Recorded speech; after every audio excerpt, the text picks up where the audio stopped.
아직은 하락이 끝났다고 보기는 좀 어려울 것 같아요. 단기적으로는 하방을 보고 있습니다. 좀 불편한 자리인 건 맞지만 이대로 하락한다 이렇게 보기는 좀 쉽지 않은 것 같습니다. 저는 뭐 상승에 대한 조정이다 이렇게 생각하고 있어요. 어찌됐든 초단기적으로는 하락이지만 조금 조정 조금만 더 나온 다음에 상방으로 갈 거라고 그렇게 생각을 하고 있어요. 지금 당장 오르진 않더라도 나중에 올릴 만한 에너지를 쌓고 있는 거라고 생각해요. 뭐 흐름 되게 좋죠.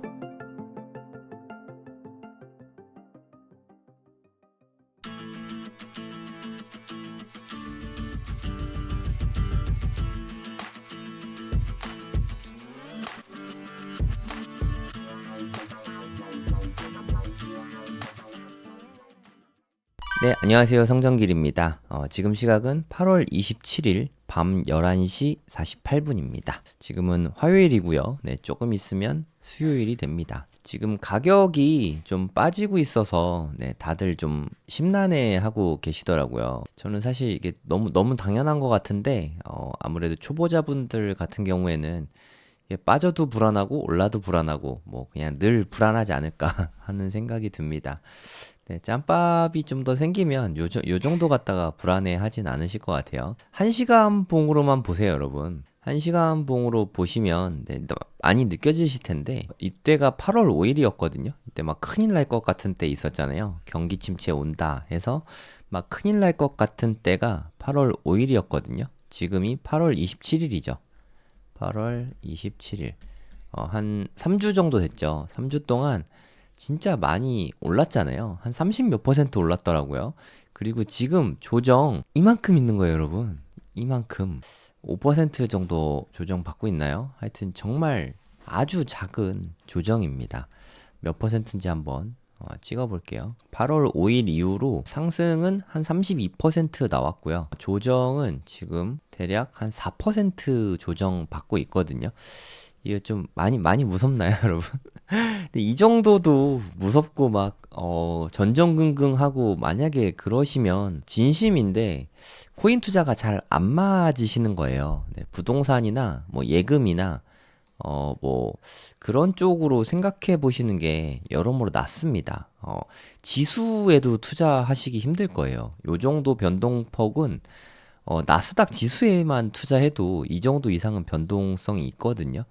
네, 이거를 하락이라고 생각이 드신다면 투자할 때 정말 많이 힘드실 것 같습니다. 상승을 하면 상승에 대한 조정이 나오는 거는 네, 필연적입니다. 그거는 너무 당연한 거예요. 기술적 분석 책 한 권 정도는 읽어보시면 좋을 것 같습니다. 제가 추천하는 책은 뭐 차트의 기술 뭐 이런 책도 좋은 것 같아요. 단기적으로 조금만 분석을 해보면 요때가 8월 5일이었죠. 저는 이때가 단기 저점이라고 생각을 합니다. 근데 이때는 거의 뭐 V자 반등이 나왔어요. 바로 62K까지 이렇게 올랐죠. 사실 엔캐리 트레이드 문제로 많이 빠졌었는데 일본에서 더 이상 금리 인하를 안 할 거다. 뱅크 오브 재팬에서 더 이상 안 올릴 거다라는 말을 하면서 그때 급격히 오른 것 같아요. 그리고 나서 네, 이렇게 ABC로 빠졌죠. 요때가 뭐 저는 단기 저점이라고 생각한다고 말씀드렸던 것 같고요. 저는 엔간에서는 여기를 깨지는 않을 거라고 생각합니다. 여기를 깨면 네, 그거는 여기를 다시 위협할 수 있는 그런 일이라고 생각하거든요. 그러니까 엔간에서는 이 56,000을 깨지는 않을 것 같아요. 뭐 이건 제 개인 의견이니까. 그래서 요 정도 이상에서는 좀 안전한 거죠. 만약에 조정이 요걸 깨고 또 내려오면은 뭐 별로 좋은 건 아닙니다. 되게 그럼 상승이 훨씬 더 오래 걸릴 거예요. 하지만 여기쯤에 여기 매물대까지 이렇게 오게 되면은 오히려 매수를 하거나 롱 진입하기에 뭐 나쁘지 않은 자리라고 생각합니다. 트레이딩 관점에서. 그럼 여기에서 최저가 갱신하면 손절하면은 손절 라인은 매우 짧고 상승은 되게 크게 바라볼 수 있잖아요. 손익비가 상당히 좋은 자리가 나오겠죠. 근데 요 자리를 줄 것 같진 않아요. 개인적으로 58,000까지 떨어질 것 같진 않은데 가능성이 없진 않습니다. 그래서 제가 생각하기에는 지금 정도가 지금 조정 오는 거에서 좀 반등이 충분히 나올 만한 자리라고 생각하긴 하는데 그러면 지금 여기에서 뭐 롱 포지션 들어가면 좋은 거냐? 이건 뭐 트레이딩은 공부하신 대로 하시면 되고요. 근데 여기에서 보면은 이게 1시간 봉이거든요. 1시간 봉으로 봤을 때 과매도 구간에 살짝 들어왔죠. 과매도 구간에 살짝 들어왔는데 저는 조정을 받을 때 떨어지는 칼날 잡는 거를 저는 뭐 진입을 못 합니다. 요럴 땐. 왜냐면 이게 어디까지 빠질지 알 수가 없잖아요. 여기 매물대가 있으니까 과감하게 진입이라고 하기에는 겨우 4%밖에 조정이 안 나왔는데 그런 식으로 진입하기에는 너무 무섭죠. 사실 저는 무섭습니다. 그래서 제가 진입하기 좋아하는 자리는 일단 과매도까지 내려온 다음에 여기쯤 되겠죠. 한 6만 1000달러 정도 여기까지 왔다가 한번 반등이 있었다가 다시 재차 하락하면은 이거를 뭐 더블 바텀 우리말로는 뭐 쌍바닥 뭐 이렇게 말하는데 네, 두 번째 바텀에서 들어가는 게 저는 마음이 편한 것 같습니다. 저는 단기 봉으로는 5분 봉, 15분 봉, 조금 중장기는 1시간 봉, 4시간 봉 뭐 이런 거를 좀 자주 봅니다. 그리고 물론 일봉이나 주봉도 보는데 이거는 좀 큰 추세 볼 때 봅니다. 트레이딩 할 때에는 큰 추세도 물론 보지만 진입 시점과 탈출 시점은 요런 봉을 좀 많이 보고 하는 편입니다. 아직은 좀 하락이 끝났다고 보기는 좀 어려울 것 같아요. 네, 하락이 지금은 현재 진행 중이죠. 단기적으로는 좀 하방을 보고 있습니다. 이쯤 지켜낸 것도 저는 대단하다고 생각하거든요. 지난주 금요일 밤부터 오르기 시작해서 꽤 많이 올랐고 많은 일들을 해냈죠. 62K의 그 엄청난 저항선을 뚫어냈고요. 그리고 64K라는 중대한 과업을 해냈죠. 조금 아쉬운 게 있으면 지금 또 121선 밑으로 떨어졌거든요. 요 부분이 개인적으로 조금 아쉽긴 합니다. 차트 좀 볼게요. 이게 이동평균선인데 여기에서 녹색선만 잘 보시면 돼요. 녹색선. 녹색선이 여기 있는 숫자를 잘 보세요. 63,602달러죠. 63,602. 현재 61,000대잖아요. 121선 밑으로 아쉽게도 또 다시 떨어졌습니다. 그래서 또 이게 저항선으로 작용하겠죠. 하지만 한번 다녀왔던 길은 충분히 다시 올라갈 수 있으니까 뭐 너무 우려할 수준은 아닌 것 같아요. 제가 생각하기에 좀 불편한 자리인 건 맞지만 이대로 하락한다 이렇게 보기는 좀 쉽지 않은 것 같습니다. 저는 뭐 상승에 대한 조정이다 이렇게 생각하고 있어요. 그러면 상승을 하면 조정받고 이게 좀 당연한 겁니다. 엘리엇 파동이나 뭐 그런 거 좀 공부하셨으면은 피보나치 되돌림 뭐 이걸 아실 텐데 트레이딩 뷰에서 이렇게 생긴 메뉴를 클릭하면 나오죠. 여기에서 저점 한 49,000달러에서 이때 단기 고점 한 62,800? 네, 요 정도 찍었네요. 여기까지 찍었다가 이제 조정이 나온 거죠. 여기 보시면 여기부터 여기까지 간 거에 대비해서 얼만큼 조정을 받았냐 이 부분이 중요한데 여기 보시면은 대략 녹색 선인 0.5까지 조정을 했죠. 0.5라는 뜻은 여기서부터 여기까지 오름폭이 있잖아요. 얘가 49,000이고 얘가 62,000달러니까 그러면 대략 한 13,000달러 정도 올랐죠. 그럼 여기에서 13,000의 반 하면은 6,500달러잖아요. 요렇게 된 금액까지 떨어졌다. 조정이 있었다. 이렇게 생각하시면 됩니다. 그러면 한 55,000 중반 정도 되잖아요. 그 정확하게 요 정도 되는 거죠. 0.5 딱 맞고 다시 상승을 시작했어요. 상승이 있으면 이렇게 조정을 받는 게 너무 당연한 겁니다. 이건 진짜 너무너무너무 당연한 일이에요. 이 상승에 대한 조정이 나왔죠. 여기서부터 또 상승이 있었지 않습니까? 제가 아까 말씀드린 여기가 저는 단기 저점이라고 생각을 하고요. 여기에 대비해서 지난주에 금요일, 토요일 날 상승이 있었죠. 네, 그에 대한 조정이 지금 또 나타나는 중입니다. 좀 불리시한 차트가 되면은 여기 382 지점에서 반등이 나타납니다. 거의 다 빠진 거죠. 만약에 여기서 반등한다고 치면. 근데 여기에 나와 있는 숫자는 참고만 하는 거예요. 요 부근에서 반등이 나온다는 거지 정확하게 61,620 뭐 이거 수학이 아닙니다. 정확한 게 아니라 요 근처 어디쯤 뭐 이렇게 생각하시면 됩니다. 저는 이쯤에서 한 반등이 있고 여기쯤에서 다시 쌍바닥 찍고 더블 바텀 찍고 상승을 하면서 여기 저항 맞고 한 번 더 빠졌다가 그 다음에 뚫는 요런 시나리오를 생각하고 있습니다. 시장일간 똑같이 말씀드렸죠.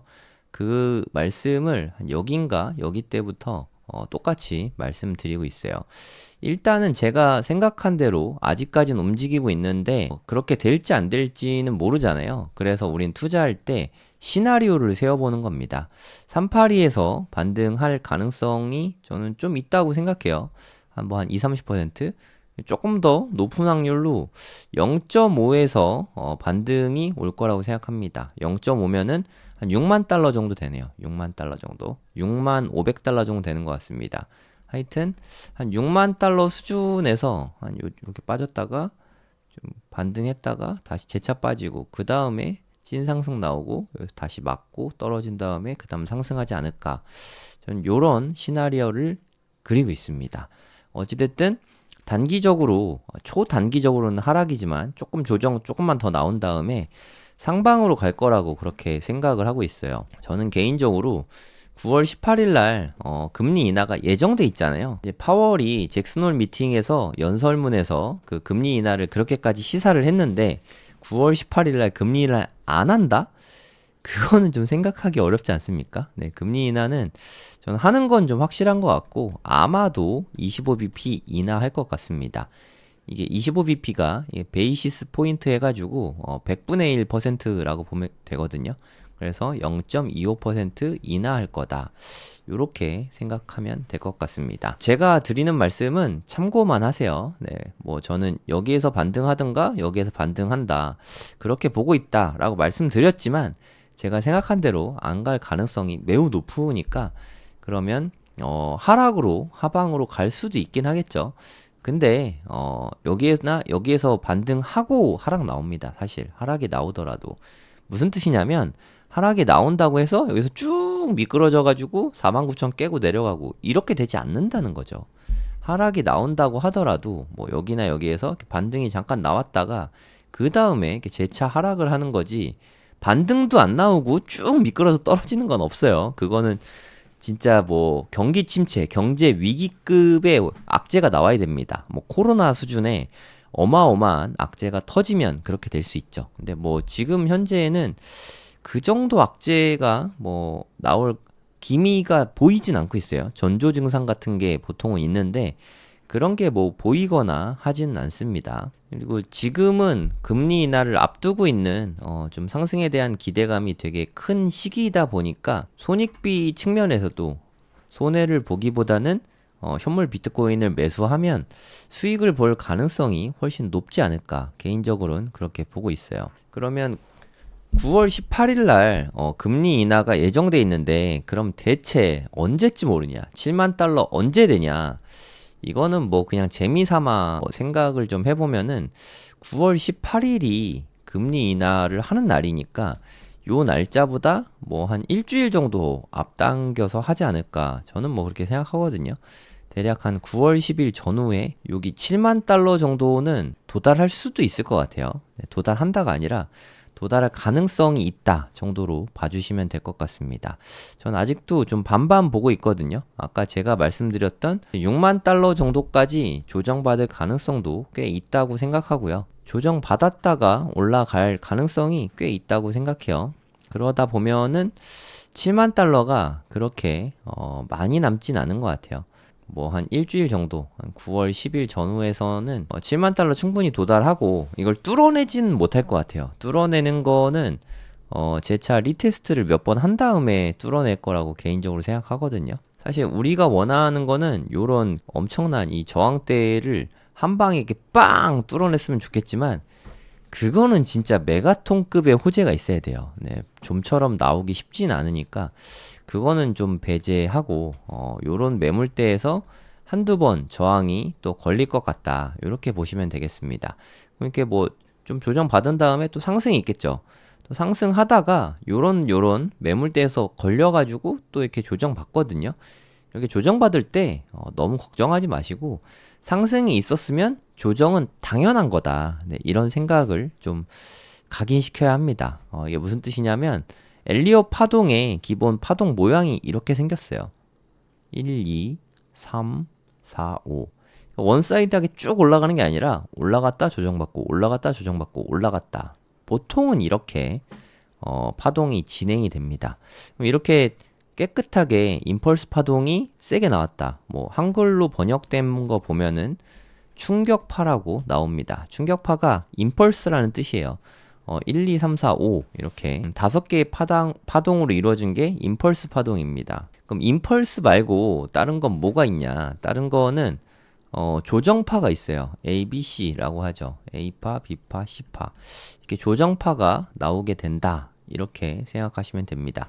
지금은 좀 상승하고 있는 거긴 하잖아요. 뭐 여기에 임펄스다 이런 뜻이 아니라 상승하면 조정받고 또 상승하면 조정받고 또 상승하면 조정받고 또 조정받으면 상승하고 또 조정받으면 상승했으면 또 하락할 수 있고 이게 반복되는 거예요. 모든 파동은 다 마찬가지입니다. 퐁당퐁당 나오는 거는 사실 너무 당연해요.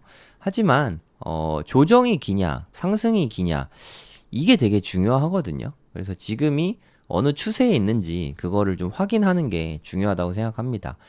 여러분도 한번 생각을 해보시기 바랍니다. 이게 여기는 누가 보래도 이게 상승 채널이었죠. 여기는 좀 하락 채널이고 상승 채널, 하락 채널, 여기까지 상승 채널, 여기는 하락 채널, 상승 채널, 여기는 하락 채널이 엄청 가팔랐죠.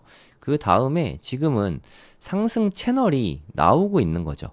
이 상승 채널이 깨지게 되면 그 다음은 그러니까 상승 채널은 하방으로 깨집니다. 하락 채널은 상방으로 깨지고 그러니까 지금 현재는 상승을 그리고 있는데 요걸 깨트려 버린다면 그러면 하락으로 다시 반전될 수도 있긴 하겠죠. 근데 아직은 그냥 조정파 정도로만 보여요. 저한테는 1시간봉으로 한번 보면은 이건 뭐 그냥 추세선일 뿐이에요. 법칙이 있는 것도 아니고 보시다시피 저점을 연결해서 만든 선입니다. 그리고 이거를 컨트롤 C, 컨트롤 V 하면은 그냥 붙여넣기가 되잖아요. 이거를 위로 올려놓아 보면은 대략적으로 이렇게 상승 채널을 그려볼 수 있는 거죠. 좀 얇게 그려볼게요. 정확한 채널이 만들어진 건 아니지만 대략적으로 이런 채널이 만들 수 있다는 것을 볼 수 있습니다. 지금은 그런 면에서는 채널 하방에 채널 하단에 이게 다 있는 거죠. 요런 자리가 이 채널이 좀 잘 그린 채널이라면 여기에서 좀 반등을 좀 할 수도 있긴 하겠죠. 하지만 저는 반등하더라도 재차 하락해서 좀 다이버전스를 만든 다음에 상승이 나오더라도 그 다음에 나오지 않을까 뭐 그렇게 생각을 하고 있는 거죠. 아직은 상승 추세가 뭐 깨지거나 하진 않았습니다. 본격적인 이제 또 하락 국면이냐 그건 아니에요. 네, 그냥 아주 완만한 조정 국면인 거죠. 네.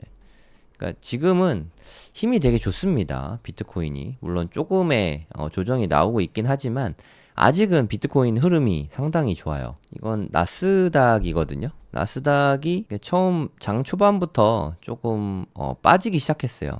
좀 빠지기 시작했었는데 지금은 뭐 그냥 똔똔인 것 같습니다. 나스닥은 지금은 큰 변화가 별로 없는 것 같아요. 이때 보시면 나스닥이 어저께는 좀 빠지고 끝났죠. 오늘도 조금 하락 채널 만들면서 조금은 빠지고 있는 그런 느낌입니다. 그저께도 그렇고 어저께도 그렇고 뭐 그렇게 나스닥이 좋다고 보이진 않는데 그럼에도 불구하고 비트코인 현물 ETF는 시장 상황이 상당히 좋습니다. 그동안은 좀 블랙락이 조용했죠. 네, 이때 1억 달러 좀 넘은 거예요. 8월 8일인가요? 네, 요때 들어온 게 최근 들어서 가장 많이 들어온 거였는데 어저께죠. 8월 26일에 최대치가 들어왔어요. 블랙락 쪽으로 2억 2,400만 달러. 대단하지 않습니까? 피델리티나 비트와이즈에서도 다 마이너스 나오고 다른 데에는 뭐 별로 이렇다하게 유입이 별로 없었는데 블랙락이 엄청난 일을 또 해주었죠. 지금은 그래서 200억 달러가 훌쩍 넘었습니다. 209억 달러가 펀드에 들어왔고요. 보시면은 계속해서 2억 달러 넘는 현금 흐름을 보이고 있어요. 근데 좀 특이한 점은 이렇게 계속 들어오고 있는데 지금은 오히려 조정받고 있다는 거죠. 그런 거는 저는 에너지를 응축하고 있는 과정이라고 생각합니다. 이게 지금 당장 오르진 않더라도 나중에 올릴 만한 에너지를 쌓고 있는 거라고 생각해요. 뭐 흐름 되게 좋죠. 네, 저는 뭐 제 눈에는 상당히 좋아 보이거든요. 여러분도 한번 보세요. 점점 많이 들어오고 있죠. 네, 이 추세가 계속되면은 9월이 비트코인 역사상으로 되게 안 좋은 달인데 좋게 끝날 수도 있지 않을까 하는 기대감을 좀 주는 그런 차트 모양입니다. 월봉 한번 보실게요. 이게 비트코인 월봉인데요. 네, 엄청 죄송합니다. 나스닥이네요. 비트코인 월봉인데요. 정말 다이나믹하죠. 네, 변동폭이 확실히 좀 큰 것 같습니다. 보시면 여기가 시점이거든요. 그래서 여기 조금 올랐다가 쭉 빠졌다가 밑골이 이만큼 달고 한 30% 올랐어요. 저점 대비해서 30% 올라가지고 지금 62,000 정도까지 됐거든요. 바닥 대비 얼만큼 올랐나 한번 볼게요. 여기가 바닥이고 여기가 현재 가격 한 26% 정도 올랐네요. 그러니까 32% 빠지고 26% 반등한 겁니다. 되게 괜찮지 않습니까? 네, 요 정도면 힘이 상당히 좋은 것 같아요. 이번에 뭐 양봉으로 끝날지 음봉으로 끝날지는 뭐 잘 모르겠어요. 이제 며칠 안 남았어요. 지금이 8월 28일이니까 이제 막 12시 넘어서 8월 28일이 됐네요. 3일밖에 안 남았거든요. 3일. 8월 31일까지 있으니까 3일 후면 이제 봉 마감이 되죠. 봉 마감이 될 때 과연 음봉일지 아니면 양봉일지 저도 되게 궁금하긴 하거든요. 65,000달러가 넘어가면은 양봉으로 마감이 되거든요. 앞으로 3일간 어떻게 움직일지 개인적으로는 좀 궁금합니다. 저점이 계속 낮아지고 있고 고점도 되게 계속해서 낮아지고 있는 이 월봉 패턴인데 별로 좋진 않습니다. 사실 차트적으로 이렇게 저점과 고점이 낮아지고 있다는 거는 별로 좋은 소식은 아니지만 그래도 좀 고무적인 건 밑꼬리를 이렇게 크게 달아서 이런 거 망치형이라 그러나요? 네. 이런 거는 좀 좋은 차트 모양이에요. 여기 더 좋은 거는 조금 더 말아 올려서 녹색봉으로 양봉으로 마감을 하면 딱 좋을 것 같습니다. 양봉으로 마감이 되면은 121선 위로 또 다시 올라가게 되거든요. 좀 더 안정적인 흐름을 보일 수 있죠. 네, 지금 조정 나오고 있는 거는 그래서 너무 걱정하실 필요는 없을 것 같아요. 물론 이대로 하락이 나올 가능성도 없진 않지만 그래도 뭐 요 정도 조정은 너무 당연하다고 생각합니다. 근데 이젠 아시겠지만 조정하고 하락을 구분할 순 없어요. 이게 뭐 조정만 받고 또 다시 갈지 아니면 하락장이 다시 재차 시작되는 건지 뭐 그거를 구분할 순 없습니다. 근데 하지만 이거는 공통 구간이라고 생각해요. 하락으로 가더라도 네, 여기까지는 좀 떨어지는 게 좀 자연스럽고요. 잠깐 반등 나왔다가 뭐 또 빠질 수 있어요. 또 빠질 때 여기에서 반등이 나올지 아니면 여기서 반등이 나올지 그건 모른다고 아까 말씀드렸죠. 그러니까 중요한 거는 지금은 지금의 이런 조정은 앞으로 상승이 나오든 하락이 나오든 공통 구간이다. 네, 이런 하락 국면은 나올 수밖에 없는 그런 부분이라고 생각하시면 돼요. 1시간 봉으로 잠깐 보겠습니다. 네, 제가 어저께 방송이었나? 이런 말씀을 드렸어요. 고점을 아주 살짝 높였는데 1시간 봉 RSI가 여기가 엄청난 과매수 구간에 있었죠. 과열 구간이라는 뜻입니다. 그 다음에 고점은 아주 살짝 높아졌어요. 얘가 64,955달러인가? 요 정도 됐고 여기는 두 번째 거는 딱 65,000달러였거든요. 요 가격이 요 가격 65,000달러 더 높아졌잖아요. 고점은 높아졌습니다. 차트상으로 고점은 높아졌는데 RSI는 현저히 떨어졌죠. 그래서 제가 여기서 숏 들어갈까 말까 고민하다가 숏은 불편해서 안 들어갔다 이런 말씀을 드렸잖아요. 뭐 숏을 들어갔으면 조금 벌긴 했겠죠. 근데 뭐 저는 이렇게 단타로 들어가면 좀 마음이 불편해가지고 저는 좀 큰 추세를 먹는 걸 좋아합니다. 그래서 기다릴 거예요. 트레이딩을 하더라도 좀 기다리는 게 맞는 자리인 것 같습니다. 지금 섣부르게 이제 롱이지 뭐 하고 딱 들어가기에는 뭐 나쁜 자리는 아닌데 매물대가 여기 꽤 있잖아요. 나쁜 자리는 아닌데 손절 라인을 어떻게 잡을지가 너무 어렵습니다. 여기서 만약에 롱 진입을 한다. 그럼 손절 라인 어떻게 잡을 거예요? 네, 그에 대한 고민만 충분히 하시면 들어가기 나쁘지 않은 자리라고 생각하는데 지금은 손절 라인이 없죠. 그래서 만약에 제가 투자를 한다 하면 롱 진입하고 싶다 하면은 여기서 반등이 이렇게 나와주고 그래서 또 다시 하락이 나온다. 그러면 요때 여기서 저는 이렇게 이때 바로 들어가는 건 아니고 여기 상승이 나오면 그때 들어가거든요. 짧게 들어갔다가 저점을 갱신하면은 그냥 매도합니다. 손절하고 위로 상승하면은 네, 조금 더 오래 가져가는 거죠. 이런 거래를 많이 하면 네, 손익비가 좋은 거래를 많이 하면 결국에는 돈이 조금씩 벌리게 돼 있습니다. 네, 제가 트레이딩을 계속 이렇게 해서 조금씩 쌓았는데 한번 욕심부리다가 네, 8월 5일날 네, 그때 좀 손해가 컸어요. 네, 마음이 좀 아픈데 하여튼 지금은 좀 기다려야 되는 자리인 것 같아요. 기다려야 되는 이유는 상방으로 갈지 하방으로 갈지 아직은 알기가 어렵다. 좀 홀짝같이 트레이딩을 하면 그건 도박이잖아요. 네, 트레이딩은 도박이 아닙니다. 50대 51대에는 포지션 들어가지 않는 게 맞습니다. 손익비 좋은 자리에서만 오를 것 같을 때만 돈 벌 수 있을 것 같은 데만 들어가도 네, 그래도 잃을 수 있는데 그냥 아무 생각 없이 홀짝으로 들어가면 매우 위험합니다.